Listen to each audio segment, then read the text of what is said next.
Wow, energy versus science. What a fantastic topic.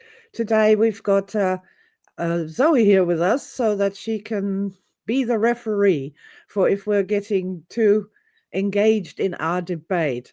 Shall we get started? Yes, Team let's do science. it. Whoop, whoop, whoop. Welcome to the Energy Show. Here we discuss the energy solutions to the problems of the modern age. It's all about emotional well-being. It's all about energy. And our happiness matters.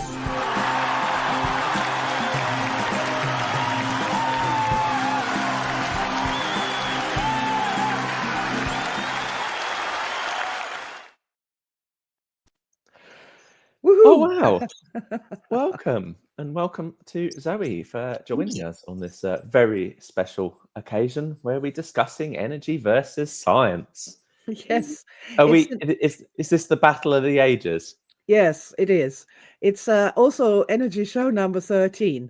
So that's Oh, yeah, that's the secret the missing floor in American buildings apparently. And that's a good place to be starting from, the missing floor in American buildings. Yes, so I'm going to be the guy who's going to be on the side of energy, but hmm.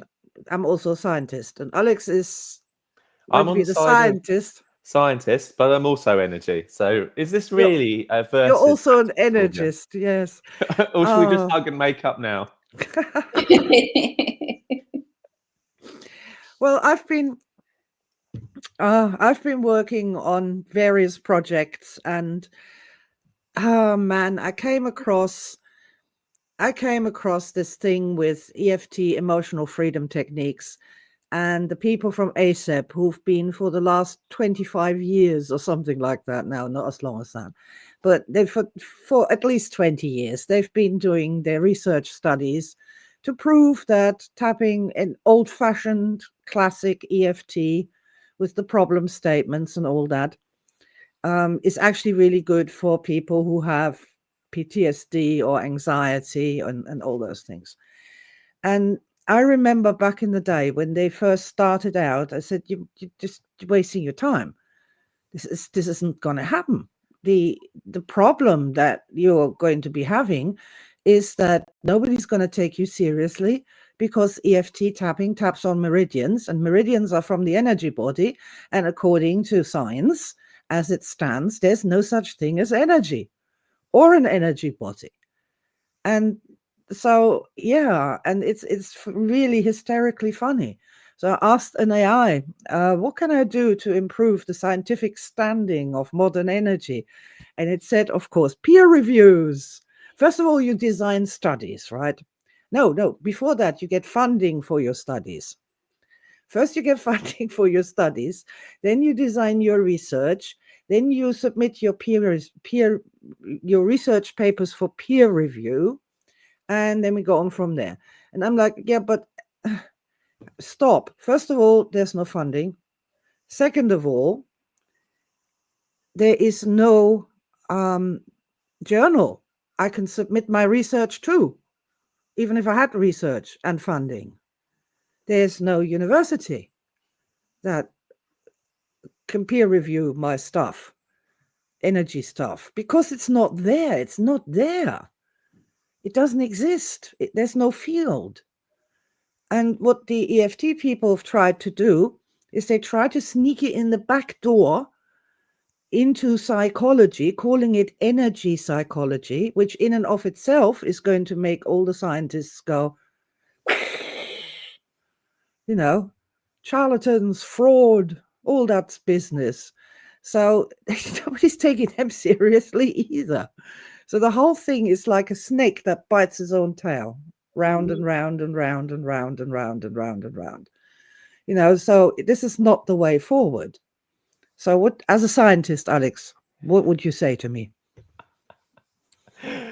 Wow, that was interesting, wasn't it? There's a presupposition that people inside the universities aren't looking for solutions to the problems of today. They are as aware, they're probably more aware than, everybody on the street about the rise in anxiety, the you've got these waiting lists and backlogs of people trying to get their diagnosis for all sorts of disorders, and the scientists or the psychologists are acutely aware that there is real issues. Now, I believe that they will accept anything that actually helps, and energy techniques really help. Now, whether you want to think of energy as being a metaphor, whether you want to think of energy as being a bit like electricity but not like electricity, or whether you want to think that energy is real because you feel it. From a scientific point of view, does that matter? When actually, in reality, has the patient gotten better? Is the patient feeling better? Have they made improvements after 1 week, 30 days, 3 months? But it's immaterial. It's immaterial because any energy-based technique is inherently unscientific, pseudoscientific, inherently pseudoscientific. And one of the reasons that was given was the fear of being seen to be unscientific by other scientists was listed as a major blockage to why, for example, psychologists don't embrace energy psychology. Oh, I get that. There is certainly a witch hunt feeling in academic institutions. That is, if you do not decry the witch, then you are a witch yourself.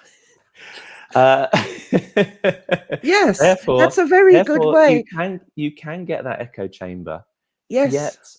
Yet Sir Isaac Newton, when he was sat under his tree on a nice day and an apple fell on his head, and he thought, and so the story goes, gravity was discovered. Well, we still don't understand what forces are at play, really, on a Newtonian level. We can predict how the apple will fall. We can measure air resistance. We can measure the mass of the Earth, and all our formulas add up. But quite why a force fundamentally exists, or has it always existed, that is still very debatable. Yet, in essence, for us to not work with academic institutions is I'd say a bit short-sighted. Yes, we may be decried as the witch, yet all good ideas were once decried as the witch. I had a brilliant quote once which went, how did that go? It is a fact. Oh no, it's a scientifically proven fact that every scientifically proven fact originates from an original and henceforth unscientifically proven idea. Yeah, you have a hypothesis, you have a theory. Yes, you do. You have a hunch. I was going to say something here about the usage of the word energy in and of itself, which apparently is a terrible problem, because it's terribly unscientific to use the word energy, but because energy is just a physical, and it's a seriously important term in physics and describes measurable stuff in physics. And that all these people going around saying, oh, I have no energy today, or man, that kid has too much energy. All these people are just being unscientific and deluded. So I made the decision way back to not call what we're working with chi or qui or prana or any of those other words, or spirit for that matter. And I decided to go for energy. And I, just for fun this morning, I had a little look at the amount of people that use these terms. So apparently in the US of A, there are about 1,100 physicists. And the population of the US of A is 330 million people. So the calculation comes out as that the physicists are 0.0000355% of the American population. Now, as we live in a democracy, I propose that we have a right to use the word energy. simply by, you know, most people actually Wow. understanding what we mean by that. How do you feel Yes, I about that, mean, Zoe? What confuses me is that there is, you know, people have had talking therapies around for a long time, you know, and a lot of scientists, you know, psychologists, they have embraced talking therapies. They're quite open to how you can have emotional problems and you can go and talk to someone and then that makes you feel better. And that's an unscientific process. It doesn't have data points in theory. Right. So they have, and they are open to that. So that's my kind of first issue. My second issue is that the whole point of science is you find out things that you don't know already. It's exciting, it's exploration. You know, if people told you there was the Milky Way and a universe and gravity and all these things across the generations, they told you would be bloody nuts. Even 40 years ago, you know, you've got a phone in your hand that you can do all the things that you can do on it. People would think you were crazy. It doesn't mean to say that it isn't out there, it isn't true, it isn't present in our lives Or possible. or possible. Yeah, to create. Yeah. I mean, you know, if you listen to any of the kind of more serious kind of UFO podcasts or, you know, debates with scientists and stuff, like people are seeing stuff. Stuff is happening. They haven't got a clue where it's coming from and what's happening. I think They that don't describes understand it at all. that describes consciousness research in a nutshell, doesn't it, Alex? well, I mean, let's go back to the idea of word misappropriation, Hmm. where you have people for thousands of years using the word energy in the context of being directly related to how we're feeling. Yeah, spirituality, actually. Yes, things that you know, being the idea that we have, you know, have energy. We can have energy. We can have more energy. We can have less Exchange energy. energy. We can give people energy. We can all sorts, and the direct kinesthetic relation to our emotional system as well is fascinating. Yet we just because yes, so it is a slightly worrying that the physicists have taken that term over the last 300 400 years, yet I don't believe 1800. it is it's not the first word. I mean, some people are arguing over what the word woman means these days. You know, should you have to say a woman with a womb, case example? There, I mean, the idea that we can take a word that has existed and then misappropriate has been, it's definitely been something that's been a problem. Take, you know, the whole concept of mindfulness, where you had these academic researchers in, was it Oxford, who thought about making this idea for a personal development technique and then decided to backdate it by a few thousand years, basing on some ancient scrolls. I believe the essential mindfulness technique is from Betty Erickson. This is just simply a Betty Erickson technique, who was the wife of the world's most famous hypnotherapist, Milton Erickson. And she was a clever lady in her own right and knew a thing or two about things. And she came up with this technique, and that would have been, I don't know, in the 1950s, I would say, where she would ask people to pay attention to what you can see, pay attention to what you can hear, what you can feel physically, what you can taste in your mouth, which is a pattern that I use as an entry point or an expansion point in Star Matrix and in Project Sanctuary. That's to make things more real around you, either here or in the conceptual realms, in the energy worlds, as I like to think of it. So yeah, that's Betty Erickson. So I'd like to give her some credit here for this. Obviously, people have been meditating forever. You know, Homo habilis probably was meditating.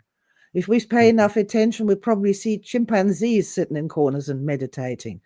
So again, this is I thought, is a Sylvia, what you thing. said about consciousness as being an interesting idea of a field that you have probably all these scientists talking about what consciousness may or may not be without They any have mutual no understanding. Well, idea. they have an understanding of their version, but as to how that relates to other people's, Oh, sorry, version. I meant as in reality absolute, understanding how it works in practice, understanding what it is, that yes. kind of thing. I And I was literally have gonna no say, idea. I was going to say it's actually they've got less of an understanding of how emotions work. Of course. Whether we're just manifesting and hallucinating feelings throughout our body that we would call energy flow, or Mm. stuck energy flow, or like we have the classic idea of the New York policeman getting a gut feeling about who committed the murder. Yeah. And what is a gut feeling? Well, obviously, like the gut has 100 million neurons just making it function for you. I mean, that's significantly more than some insects. So it's not not an insignificant number of neurons. And then you've got the synapses. Like there's people out there that measure emotions by sticking an ECG reading on people's head. Where each electric probe represents 1 billion neurons. Yeah, which And of course, we're that saying we everything's feel in your things. head. They're assuming that all that emotion is in your head, it's in your brain, and they're That's the watching problem. your brain. They're like, oh no, that part of the brain's responsible for that, and that's firing up. And they're looking at this really small little window, and they're not looking at how the person feels from head to toe. Yes. But so it's just an enormous madness and the can of worms. And what I find so sad is under the existing paradigm, EFT tapping will remain a fringe therapy. And they're wasting their time. They really are wasting their time doing these research things that they're doing. 20 years by now. Trying to build up a body of evidence that will always be rejected as fringe until you take the energy right out of it. And the minute you do that, it stops working. And I then the disagree. results will be worse. No, because see, this is where I disagree. the I argument disagree. we're going to be having. Yes, The argument yes. we're going to be having is whether we can do any Whether of it's this. worth it. Is it No, whether worth you can do pursuing any of this academic under the old research on? paradigm is what my Is it? argument is. And my argument is it takes, yes, you get some old fuddy-duddies that have sat in their same office and their same university building for the last 60 years. But it does take this churn of people coming through. And you see that in the It's media. not enough. You But it's see, for not enough, example, Alex. like when It's I'm not looking at the enough. orchestras, what orchestra plays these days, there's likely to be playing Ibiza classics from my youthful generation as they are Mozart symphonies. So it does take It doesn't. it takes a generational shift, and that It's not generational enough. shift Is what I'm saying. begins It's not when enough. it begins, No, and it's it's not not enough. overnight. And yes, it may take 20 years, it may take 40 years, It's but not the enough. important thing with science is to keep on going. Yeah, but see, Alex, this is the exact problem that I'm trying to convey here. It's just not enough because you keep on going in the same thing that you were going in before, and you're not going to ever get anywhere because you're transmitting the old thing to the next generation. You're transmitting the same way of thinking and the same objections to the next generation. To say that Gen Z and Boomers are exactly alike in all ways I'm because not one's saying that. transmitted I'm to the saying others. science is. I'm All saying right, say the science. Science Boomers is transmitting information to science Gen Z, they're going to think exactly the same. No, I disagree. No, what I'm saying is that science as it stands is a duality, mind-body duality. That's what it is. That's what the base paradigm of modern science as we know it is. And this mind-body duality is why they're sticking electrodes into people's brains to try and figure out anything at all the time, and can't think of anything else to do but that. Well, That I mean, we didn't get to the moon until we got to the moon. duality in and of itself is the problem. And I absolutely hold that, and this is my argument, that we cannot sneak energy into this existing mind-body duality, which denies the existence of energy, spirit. But what we need to do is to open that up and put the third field in place, so that we actually have a place for there to be a field that can now interact with the other scientific modalities, techniques, fields, methods. It needs to be a science first before it can even interact with any of the other sciences. That's what I feel. My concern is that even if you did do a conventional scientific study on something like EFT, which I think maybe has the structure that they desire to be able to assess, quantify, and put on their spreadsheets and run their statistics on it, even if you were to bow to all of that and get it out the other end and say, this technique has benefits, it is proven. I mean, we have some of those studies, they've already happened, but Yes. the scientists still reject it. They still Yes. don't accept it. So you jump through all of these hoops and then they'll say, Pseudoscience. but yeah, and they'll call us Quackery. wacky It's not like people that are 100 just meter trying race, to though. find, yeah, and It's also not. you're only taking EFT. You're not, that EFT doesn't fully recognize the energy body in all of its, you know, wholeness that we deal with in modern energy. You know, Well, it's disconnected. a really restricted and small amount of that, and it's a, that's almost like been a gateway into the energy world. So by the time you get to the end of a scientific study, the energy element wouldn't be there anyway. It'd be like, oh, people tap on themselves, we really don't understand it, they felt better, what's all that woo woo, and they throw it in the bin. They throw it in the bin because there is no theoretical underpinning. It It doesn't belong to any field. It's hanging in midair, in the fringes of pseudoscience. And that's why you can't then make connections with people who are studying psychology or consciousness research or anything else for that matter, because you're not a proper science and they're not going to talk to you. That's the problem. We need the third field. Well, I think to view a individual scientific study as the be-all and end-all of scientific discourse on energy techniques, I think is wrong. It's what you're doing is you're adding to the body of knowledge. Now, we know that psychology has its own problems at the moment. For example, in a 2015 or 2016 replication study, it was discovered that only a third of all psychology papers within a certain time period could be successfully replicated, when actually reading the papers, about 96 to 98% of those actually met their hypothesis at the beginning of what they were trying to discover. So, I mean, psychology has got its issues now, and also, we can ask the psychology is the even a energy paradigm science. is just one of them. Yeah, the psychology, I think a lot of people feel that psychology isn't even a proper science. Well, That's I think the psychologists may certainly feel that psychology is not proper science. yeah, I obviously mean, they are trying very hard to be one. Hence this over reliance on statistical analysis and numbers, and forgetting about the actual people who are involved or the processes involved, like the EFT studies so clearly show. But I don't really want to talk about psychology at all. You know, it's a can of worms, it's a mess. Leave it over there for now. I'm not interested.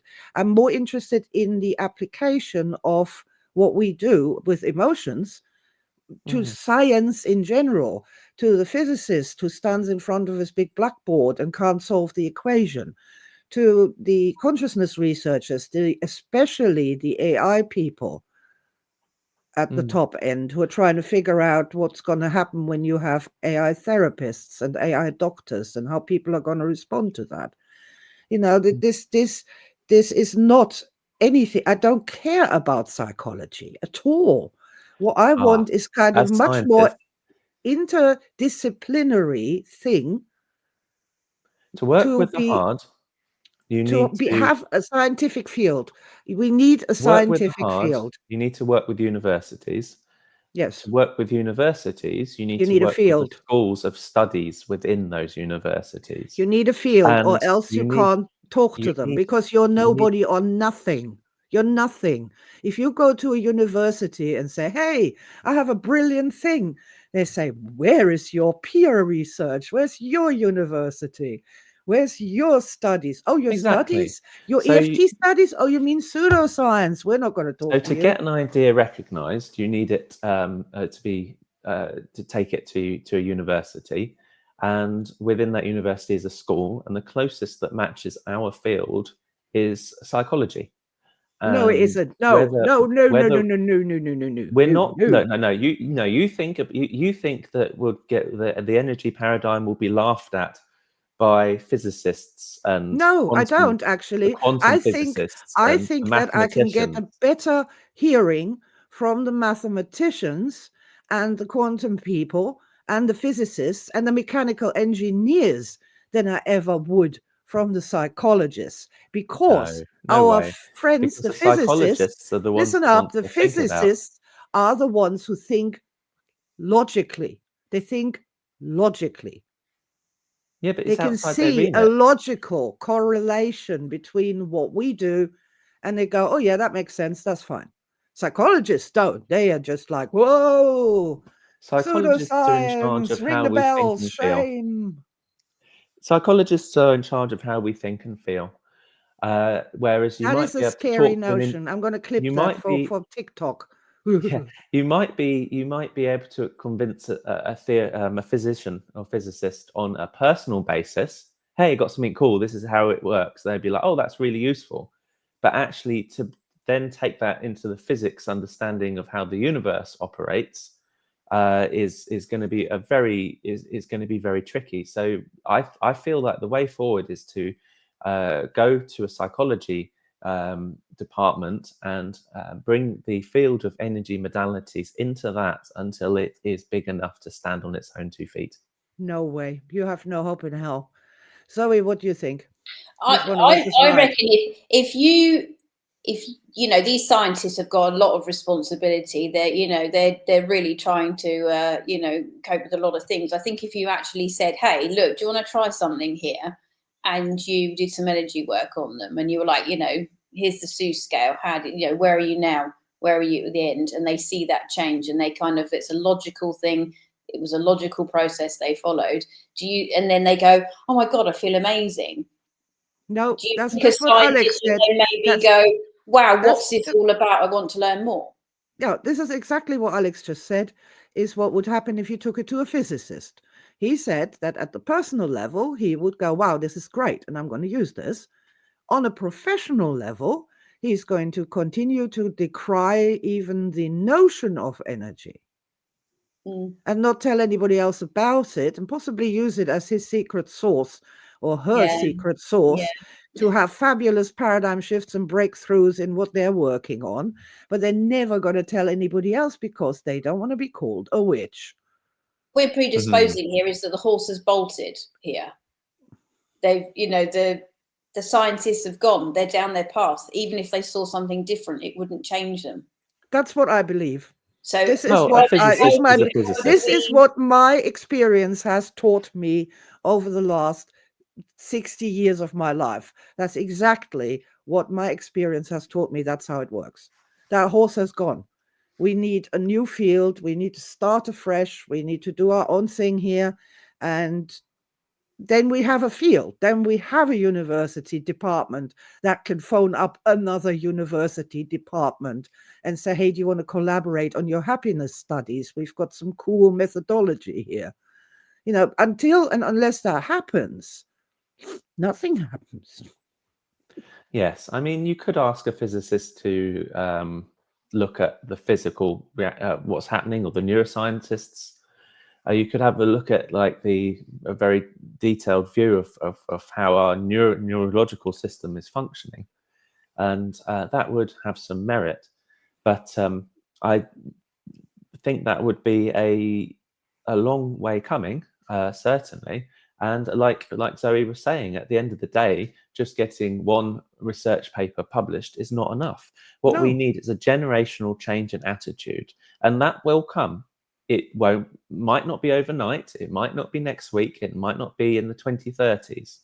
But at some point, as long as there are people like us and the people and the scientists who are working in universities to do big tapping studies, for example, as long as we keep going, then at some point just that the dam breaks, and then all of a sudden it just becomes normal and accepted. And I believe on that day we'll just be thinking, my goodness, we did it, which is amazing. But I don't I'm believe that pretty can sure happen. I honestly when do not believe that can happen until and unless we have a third field first. You know, seriously, I honestly do not believe any of this will ever happen until and unless we have that third field in the and go from that dualistic snake eating its own tail model of mind and body, where it pings back and forth and gets just worse as it goes, to the triadic model of mind, body, and spirit. And we leave the psychologists do whatever the hell they're trying to do there. I have no idea. And we can focus on that one thing in that is so important about humanity, which is their spirit, aka their living energy body, which creates all of our emotions and is responsible for our immortality, for the love of God, you know, and God and religion and all of that. It's so incredibly important to have a science of that, which we don't have. And I can't imagine why we don't. What the hell? David, answer me. Do you think part of the problem is this focus on the negative and what's wrong? And nobody goes, sometimes people are really happy and they're skipping about and they're excited. What's that all about? Do you know what I mean? Like, there's a no, if someone goes, oh, you're sad and you're depressed, what's wrong? You know, what led them to be depressed? What medication can help you be, you know, stop being depressed? Oh, talking therapies, that helps with depression. So we'll support that a bit.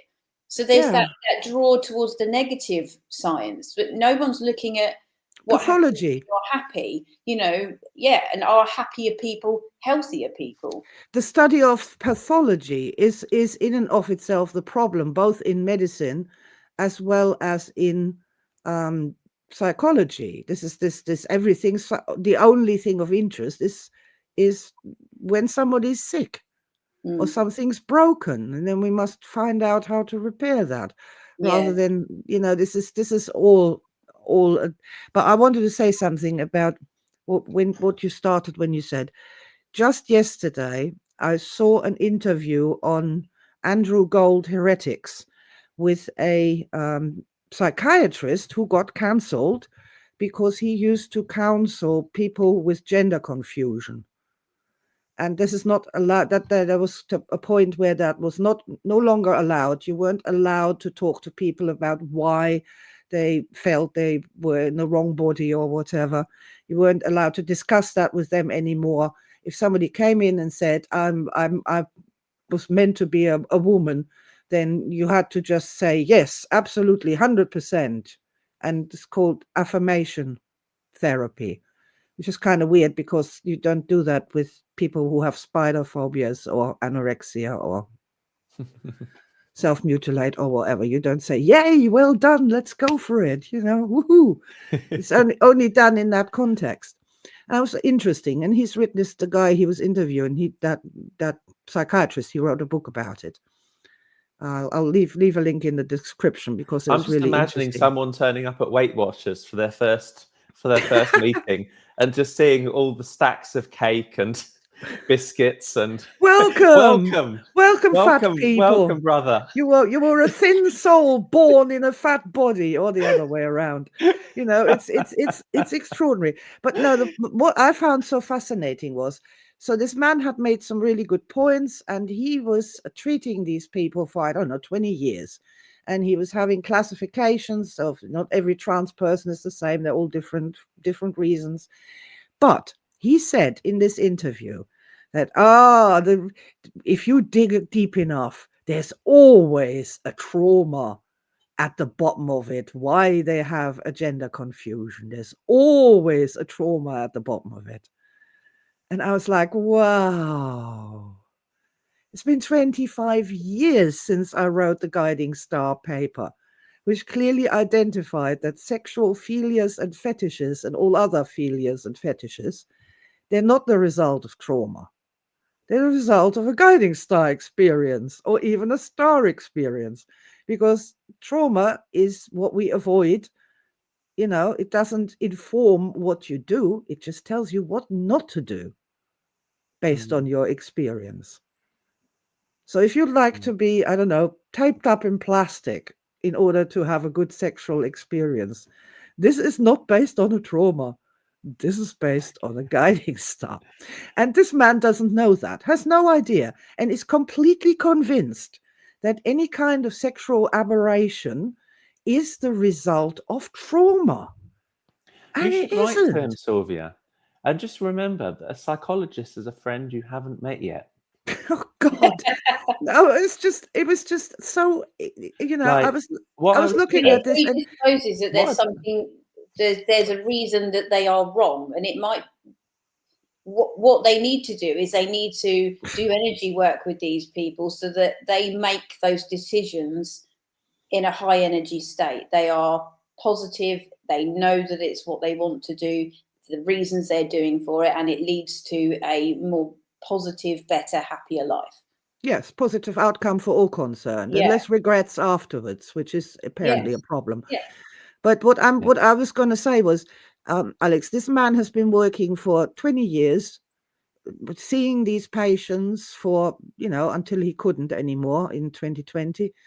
And it never, ever occurred to him for one single second that it wasn't trauma that was driving all of that.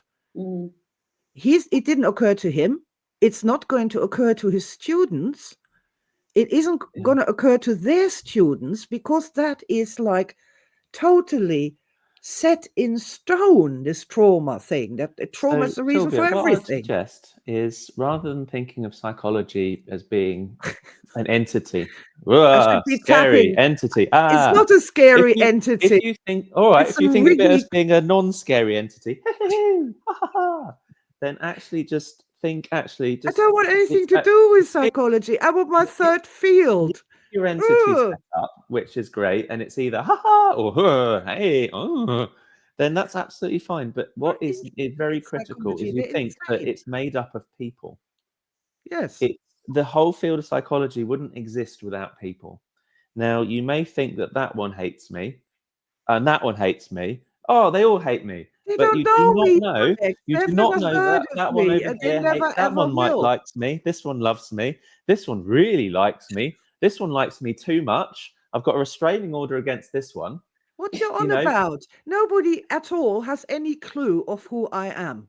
None at all. They don't know who I am, what I do. They don't know anything about me. They couldn't tell me from Adam or from edema after the operation. And what have you done to change that? What have I done to change that? What do you mean? Because what am I supposed to do to change that? I can't publish no papers in no psychology thing, because I haven't got a field, I haven't got a department, I haven't got a title, I haven't got a university, I haven't even got a field. So there is literally nothing. This is going to sound harsh, Sylvia, but the only other way to do it is to be a pretty face that you can put on front of a brand, and you can go on all the talk shows and all of the morning shows, and you can be like, I've got this amazing technique, look at what I can do, and you go on the PR train. That is the other way around it. Oh, this is also, this is what I've been doing, basically. I've been talking to people who would be interested in what I have to say. I think that's a fairly reasonable thing to be doing, rather than to trying to somehow claw my way into a university department. It all starts who with a discussion. Doesn't want anything to do with me. If they knew who I was, then they wouldn't. But man. It all starts with a conversation. So that person I might tap on it, interview, I think you should. That person who was doing the interview and used to help people with gender issues. Dysphoria, yeah. Yes. Well, what you do is on these research papers, there's always an email address for contact information, because academics love talking to people. So you just email them, say, hi, I absolutely loved that study you did in this paper. I don't see any point in that at all.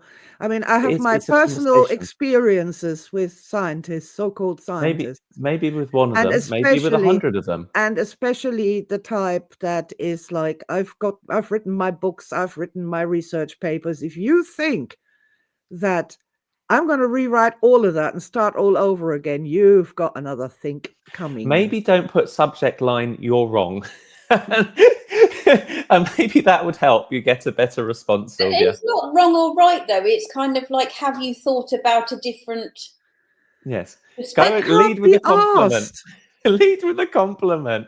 I really like what you said about patient 11,270 Mary.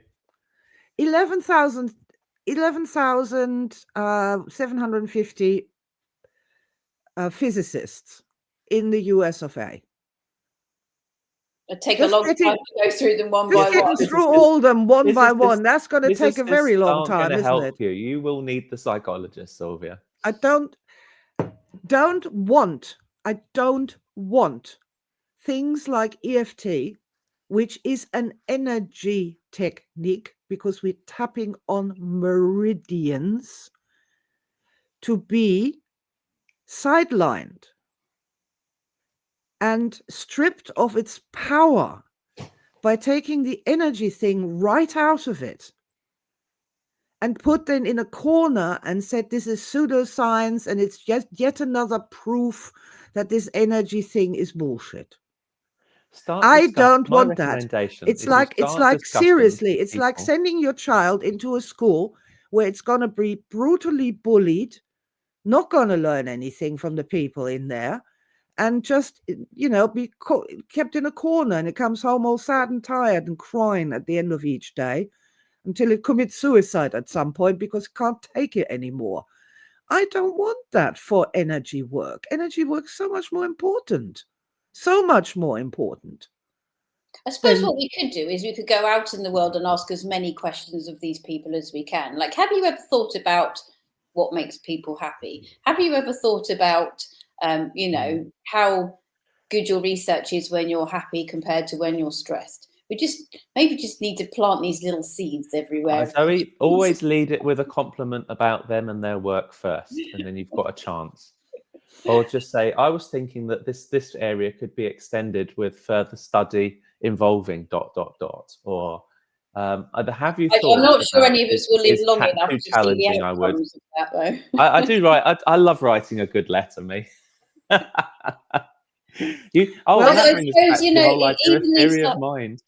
Even these scientists that are finding out these amazing things. I was listening to a guy the other day, and he specializes in drug policy and advising governments and stuff. And even when it was in black and white, what the evidence was, they were like, "Oh no, we don't want to be changing anything."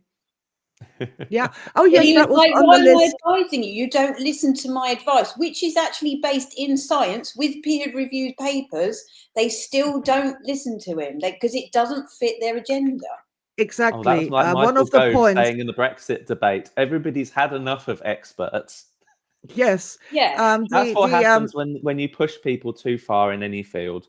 When you're talking to someone who's religious, when you're talking to a scientist, someone talking to anybody, if you push them too far down the logical track and they're feeling like their core beliefs are being threatened, then they'll just fall instantly back on, well, I believe, I have faith, or well, obviously trauma I is know. the only reason. They'll fall back on that. Dig deep enough. You show them a can of worms as well. They're like, "Oh no, I don't really deal with that can of worms. Not on my, not in my political career. Go away." And building up. And when they get stressed, when you can feel someone stressed, you bring it back down a bit, and then here's a compliment. Here's you're doing the right thing, and then build it back up again. That's the only way to get these people to go beyond faith. And essentially, and obviously, scientists are incredibly emotional people, as we all are. If only they knew that, eh?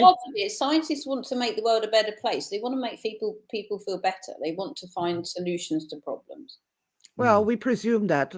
Yeah, a lot of them but that's not necessarily the case. Not necessarily the case. There was among the reasons why EFT wasn't, doing anything in science was given to me was institutional inertia. That's what you were talking about earlier, Zoe, when you said about they had all the proof, everything, and they gave it to them and they just ignored them. So scientific proof, it is actually a lie to say that all you need is to get some funding, make your research, publish your papers, get them peer reviewed, and then it'll be accepted. Meep mop. There is so it much does more. take a generational shift when the people at the top are. But what I find fascinating is this artificial intelligence revolution that we are on the cusp of. We're not Because on the cusp of, we're in it. Because by understanding how the computers can generate such things, we are essentially understanding how we have evolved to do such things. And it's the biological and the mechanical systems are incredibly different, yet we can learn a lot from each other. And we were talking recently about the idea of an artificial super intelligence, rather than an artificial general intelligence. Oh, the AGI. Yeah, and then you get the ASI. I mean, the AGI is designed to be about 92% the capability of an expert in any field. So obviously an expert is 100% in their own field. But the idea that these computers are going to be 92% of the best of the best in every field is just incredible. Like, Imagine if you I believe that the world will certainly have a lot more understanding. Unless we program the computers to take in some fanciful ideas, which No, may look, happen. I'm thinking. Now we've already discovered that Star Matrix, for example, can be perfectly conducted by an AI with a human being because it is so logical. Mm. And I would say that I find this very interesting that with an AGI, even EMO, energy in motion, where do you feel that in your body? Show me with your hands.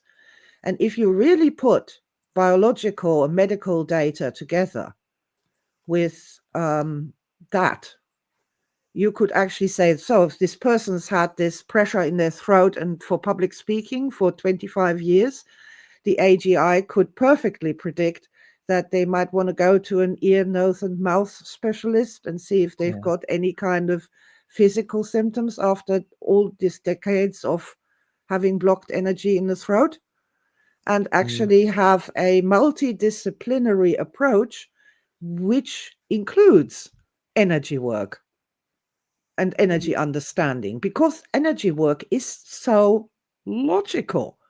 It is so logical. It's not airy-fairy and woo-woo at all. It's so simple, so cause and effect. That's why I Based want on the human science. experience. This is what I want. I want the science of love. I think on the positive side, with all this AI coming through, is the debate and the conversation of what it means to be human is becoming a lot more in the mainstream, a lot more talked about. What we can program these AI machines to do all of this stuff. What bit's left that's human? Yeah. And I think completely that agree. I mean, maybe is like where that little kind of seed starts to grow. It's like, well, let's investigate what it means to be human. I would love we for had the this AI idea to of come to my rescue. the Yeah. psychologists had this idea of theory of mind, understanding what other people are thinking or how they perceive the world. And they had this idea, and they had these tests. However, computers can now do these tests. They can work out what a human being can see from their perspective. They can do that by all sorts of different techniques, ray tracing, etc. But now that the computers can do the theory of mind tests, they're saying, well, they can't possibly have theory of mind. Therefore, the test must be wrong. And it just seems like with artificial intelligence, as we're passing the Turing test, etc., as we're passing theory of mind tests, we're moving the goalposts for these poor computers. I think if they had emotions, they'd be very sad about that. It's like you've run your marathon, crossed the line, and someone says, "Wait a minute, no, we're just going to move the finish line by a few miles." Yeah, because the thing is, AI is without emotion, so they are separating all of this mess and spaghetti and intelligence and scientific knowledge and all the rest of it from that last bit that's left, which is emotions, that little bit that is human. And that, I think the current path that we're on is that there is going to be that divide now between what it is to be human and what it is to be AI. Perhaps that On that forces happy people note, finally to get a little Yeah. bit more logical. Yeah. So before we go, I would like to know if you, dear viewer, what you think about a project that I've been doing. I have been writing a book, if you will, with an AI called Emotions for Scientists. And it's literally bullet points in science language, just going through that they have with questions. Do scientists have emotions? Is chapter 1, I believe. And it perfect has for every footnotes. scientist in your life. Available? No, it probably won't be available for Christmas, I guess. Or maybe No, when I you've got... don't think we can make it for Christmas. But would you encourage me to finish this project, or is it pointless? Is it hopeless? Should I just give up on everything and just write fairy tales? It's an interesting project, isn't it? Yeah, let us know in the comments. We've also got, of course, the wonderful Big TED available to help children everywhere. Yes, tapping. Happy tapping, positive tapping. You can't go wrong, and you don't have to dig in the child's trauma in order to solve it. Woohoo! Thank But goodness. Alex, perhaps you can send this guy who was on that show a copy of that book. Perhaps that would help. Yes, that sounds like a great idea. On that happy I'm note, shaking thank the you so whole much screen. everyone for watching. Please do leave your comments below, and we look forward to reading what you've got to add on the topic of energy versus science. And thank you, Zoe, for joining us. Yeah, Yes, thank you for having me. Thank It's been you. fun. Couldn't have done it without you. See you soon. Bye. Bye. Lots of love.